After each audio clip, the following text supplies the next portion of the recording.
Hello, everybody, and welcome to another episode of Ukulele Riffs Simplified. In this episode, we're going to take a look at Sweet Child of Mine by Guns N' Roses. This iconic riff is a lot of fun to play, but it acts as a great exercise for coordinating your left hand and right hand fingerings, especially if you can play it at a fast tempo, but also has few legato tricks in there. I think up to this point, this is the trickiest riff in Ukulele Riffs Simplified. So this riff is divided into 4 units.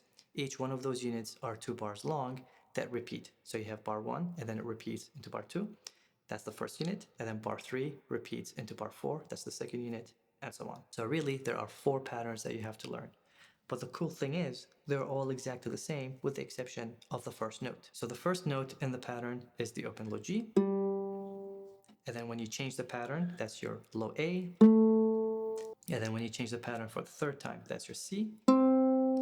And then when you change the pattern the fourth time, you go back to low A. So really there's only 3 different patterns that you have to learn that are identical with the exception of the first note. That is super easy to memorize. So let's learn that single pattern. So if you look at the first bar, you will see that the right hand and left hand fingerings are indicated in the PDF, and the PDF is available on my Patreon. So make sure to check that out in the video description. Your support is greatly appreciated. So you start in a G major chord shape. You play the open low G with your thumb, middle with your third finger, and then index plays the second fret with your first finger. And now here's the trick. When you play that open low C for all the patterns, you play it with your thumb. And then you use your fourth finger to play the high C. And then you have your first finger on that D. And then B back to the D. And for my right hand, I'm using ring, index, ring, index. So when you put it together, right hand wise, thumb, middle, index, thumb, ring, index, ring, index. Left hand wise, you're using a G major chord shape, and just remember that you have to use your fourth finger for that high C.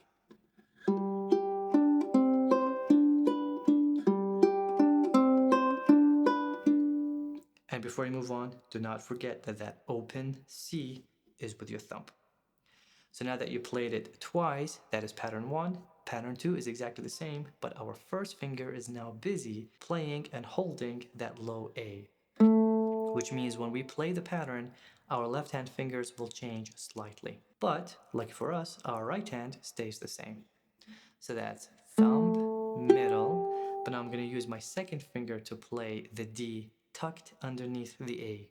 Resist the temptation to let go of the A. You want the A to ring as long as possible, because in bar 1, when you played the open low G, you allowed the low G to ring as long as possible. If you play the A and cut it short, it will stand out like a sore thumb, so you don't want that. So you hold the low A. Remember, that is my thumb on that low C. Now is my ring.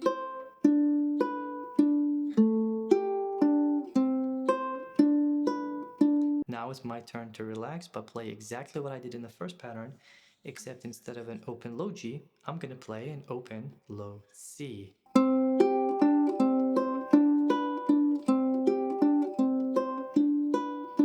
And now I go back to playing the first pattern.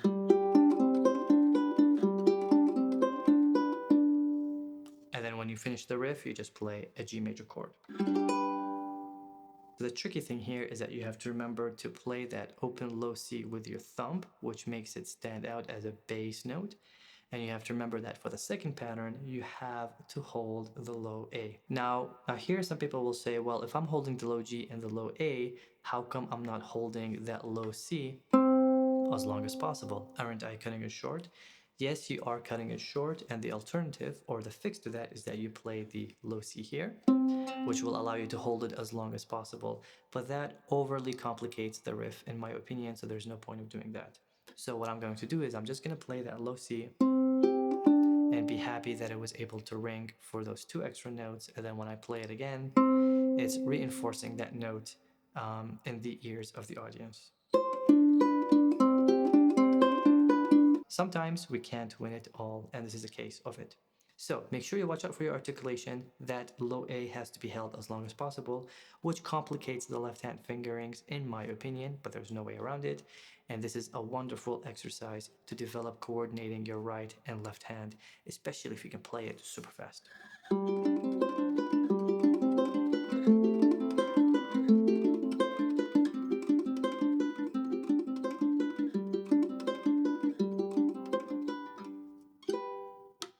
Best of luck with this riff. It's not that easy, but it's also not that hard. If you're able to play it, record yourself, post it on Facebook, post it on Instagram, tag me, I'll give you some feedback, and you'll rock it. See you in the next episode.